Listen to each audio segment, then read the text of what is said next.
So, my best friend Dave decided he wanted to host a silent disco for his birthday, which sounded like a pretty cool idea.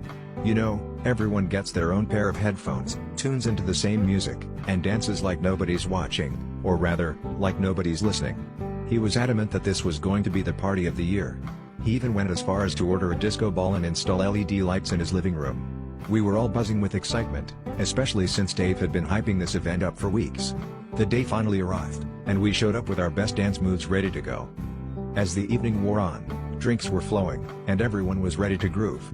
That's when Dave, looking a bit sheepish, gathered us all in the living room and announced he had forgotten to rent the headphones. Yes, you read that right, no headphones at a silent disco. But Dave, being the optimistic guy he is, told us not to worry. We'll just dance to our own beats, he suggested, as if this was the plan all along. At first, we all stood there, slightly bewildered, some of us tapping our feet to imaginary rhythms.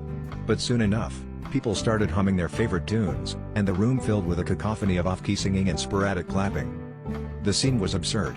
There was Tom, in the corner, conducting an invisible orchestra while belting out Bohemian Rhapsody like it was a solo performance at the Royal Albert Hall.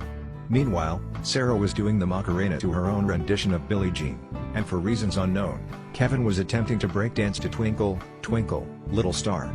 The whole room was a chaotic mess of mismatched beats and awkward moves, making it feel less like a disco and more like a talent show for tone-deaf dancers. Dave, seeing the hilarity of the situation, declared it a success and dubbed the event the DIY Silent Treatment. By the end of the night, we were all sweating bullets and laughing uncontrollably, most of us convinced we had just experienced something truly unique. The neighbors even stopped by to see what all the silent ruckus was about. As we were leaving, Dave stood by the door, grinning from ear to ear, waving goodbye to everyone. And just as I was about to step out, he leaned in and said, "Next time, I'll remember the headphones." But hey, at least we all got to enjoy a sound check.